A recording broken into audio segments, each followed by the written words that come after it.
Hello बच्चों, let's see question.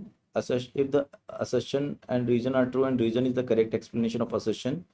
B, if both assertion and reason are true but reason is not correct explanation of the assertion. C, if assertion is true but the reason is false. If both assertion and reason are false. Assertion क्या है? The no interference pattern is detected when the coherent sources are infinitively closer to each other. The fringe width is inversely proportional to the distance between the two slits.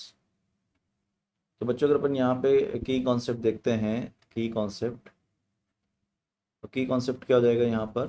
That is जो YDSE, young double slit experiment.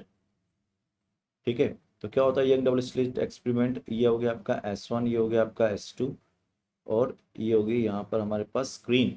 तो screen पे जो centre of maxima होता है वो central maxima कहलाता है, क्योंकि वहाँ पे पार्ट डिफरेंस जीरो होते हैं और उसके ऊपर नीचे हमें कंसेक्यूटिवली मैक्सिमा और मिनिमा दिखाई देते हैं.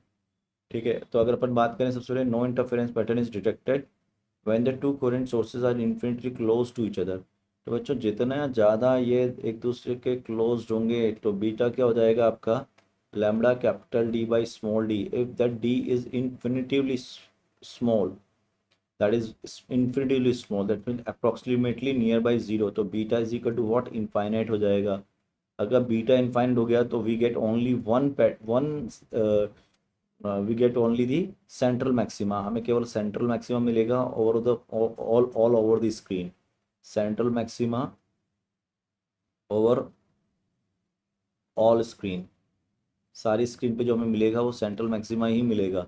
तो पैटर्न खत्म हो जाएगा. No interference pattern detected when the two coherent sources are infinitely small. ये बिल्कुल सही बात है. रीजन हो जाएगा the fringe width is inversely proportional distance between the two slit. बिल्कुल. तो इसका मतलब असर्शन ठीक है, रीजन ठीक है और क्लेरिफिकेशन भी हो रहा है. तो final answer is a. I hope you understood it. Best of